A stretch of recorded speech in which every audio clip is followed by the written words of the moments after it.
The University of Massachusetts Amherst course Social Justice Journalism, Mass Incarceration brings prisoners and college students together. The two sets of students learn about and report on underrepresented Americans from inside a place that's typically tough to get access to, a prison. I learned more about this unique course from Yvonne Gittelson, Hampshire County Jail Education Coordinator, UMass Amherst student Joshua Murray, and Shaheen Pasha, a UMass Amherst Assistant professor who co-founded the course. This has been a project that's a passion project of mine for years, and I was actually really fortunate to have a colleague at UMass Amherst, Razvan Zippy, who was equally as passionate about doing this. So we had been volunteering for a few years before we actually were able to get, the sheriff's office and, our university to okay it. And then last year we were able to create a class and bring in UMass students to work alongside 10 incarcerated men at the Hampshire County Jail in order to be able to teach them journalism, which I think is such an important skill to have. And everyone works together in that environment, all our students together. Josh, for you, why did you want to sign up for the class and take part? It was just an amazing opportunity to get into an environment that not a lot of people get to see. I'd actually heard a lot about Shaheen. I'd had another class with Roz before as well, and I loved the experience of learning with him. I just wanted the experience, really. And so for you, any preconceived notions about, okay, this is what prisoners are going to be like, this is what jail is going to be like, and then when you got there, what was the difference between maybe what you thought at the outset and what you experienced? Definitely had some preconceived notions, mostly just from the media, watching movies and stuff like that. What was one?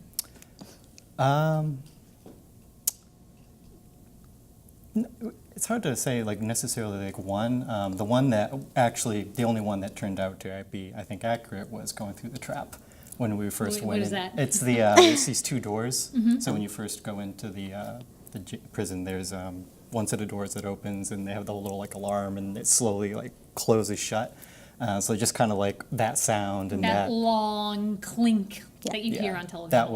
That was it. But the rest of it was really, once we were in, and we met everyone for the first time, honestly, it was just like any other class. It was actually a little bit more loose and actually a little bit more relaxing than some of the other classes I've been in. Yvonne, for you, education coordinator at the jail, what did you think when you heard about the concept?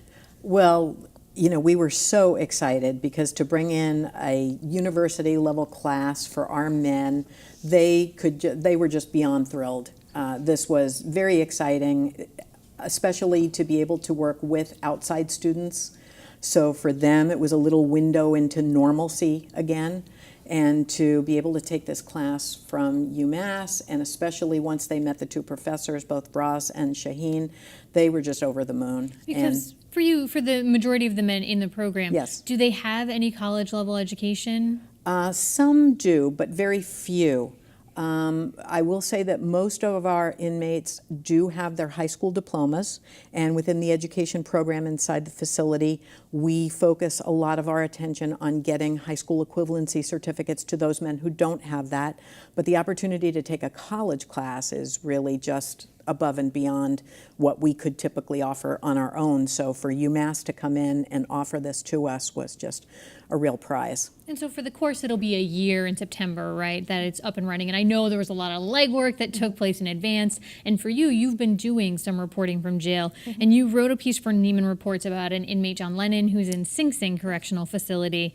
And he told you something I want to read. Yep. He said that he often feels irrelevant. And then he went on to say, quote, "You're nothing here, you're nothing outside, because you've become a memory of what you used to be. But when I'm writing and when I'm doing journalism, I take back the narrative." Yep. What did you think when you heard that? I mean, that statement was so powerful. I was actually in Sing Sing. I was with him inside this maximum security prison. And when he said that, I actually got chills. And even when you're reading it, I got chills. And that quote, when I've shared it with other inmates, that's the quote that always hits them, because it's true. They feel completely as if they don't matter anymore, that society's forgotten about them or chooses to ignore them because they don't have, the same rights or whatever. So when he said that when he does journalism, he's able to take the narrative back, I think that's true about what the power of journalism, good journalism is anyway. It's about storytelling, and we're supposed to be telling stories of people that don't have a voice, that are often marginalized. people behind bars are marginalized, they're forgotten. So having people get the skills to actually do that work themselves from within is able to tell a story that's really hidden. I mean, 2.3 million people are behind bars right now in the US, and those are 2.3 million people you do not hear from. So for me, when I heard that quote, and the reason I led with it high was because I felt that really captured what I was trying to do.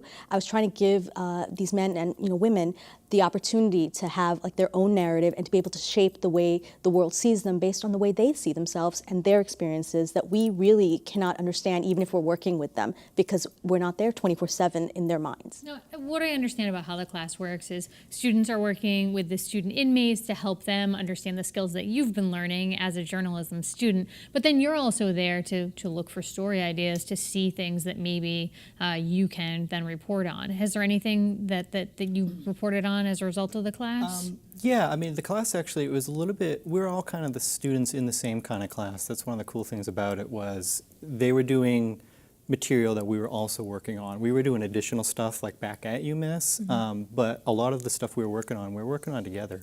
We were working on the same kind of stories together with some of the inmates. We had different groups that got together and we chose different subject matters, and then we spent a good number of weeks working on the stories, helping the guys with the writing skills. So it was like a little bit of like we were bringing stuff we'd already learned in previous classes to it, but at the same time, we were using a lot of material that we were seeing for the first time too. Is there any material that stands out to you as something that you found of interest? One of the really cool things we got to do was listen to the Ear Hustle podcast with the guys. They were able to bring it in, set it up, and play this. It's a podcast that's produced in San Quentin by inmates. So you're really hearing the sounds. The podcast is fascinating. Yeah, and seeing the reaction of the other guys to being able to listen to it and then get the immediate feedback from the other the Hampshire students about oh, that is really relatable. This is something that we could do a story on here.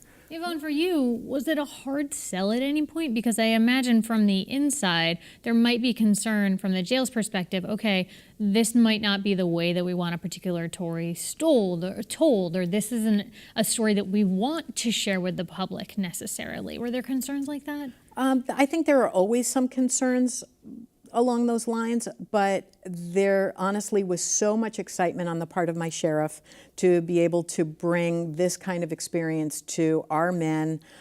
We knew that this would be a home run, that it would be an easy sell for the guys. There was a lot of sign up and we had to, whittle down the list of men who could participate. But no, it was just more of a question of how do we make the logistics work, because we're on a pretty rigid schedule of when things have to happen. That's how it works in a jail. So it's questions like, when can we get the class in? How can the time frame work?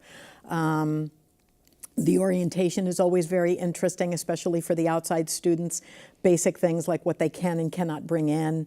And the rules. What are the logistics? One of the things that we talked about in advance is we would have liked to have had an inmate. There are a lot of things that get in the way of making that possible for them to be part of this conversation. Correct. What does it take to bring a whole group of students into the prison environment? Correct. Well, it takes an orientation for the outside students for them to understand some basic rules about contact between inmates, that nothing could be passed back and forth, no notes.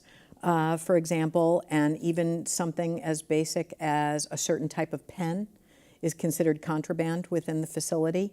So we have to be careful about certain types of notebooks, certain types of pens, materials, etc., and just the rules about interaction between inmates and the outside public. Professor, I know for you, you're looking at education in the correctional system kind of across the country. What's your hope for the program overall? Honestly, I hope that this will serve in many ways as a model to be able to create these types of programs around the country. One of the things that's really interesting about our program is that we provide all of these guys with credit. A lot of classes are available, but there are classes in which maybe the students at the university get credit, but then the guys inside don't. And for me and for Roz, that was very important. So we were very lucky that the university waived a lot of fees, and there was a lot of logistics on our end too to be able to do that. So the classes that we want to offer, which is why we're not offering it every semester, is based on the concept that if my guys in UMass get credit, my guys in Hampshire County get credit as well, so that they can, once they leave, they can go out and potentially pursue higher education with credits. That's part of it too, right? Yes. This is re-entry skills. Absolutely, absolutely. For me, this is about providing writing skills, it's about providing social skills, interview skills, and just really helping them to kind of break free of this idea that that's all that their life is. They're learning, they're teaching, and they're going out there, and that's my goal. And I want them to be able to go out there with credit to be able to pursue higher education, and that's the goal, honestly.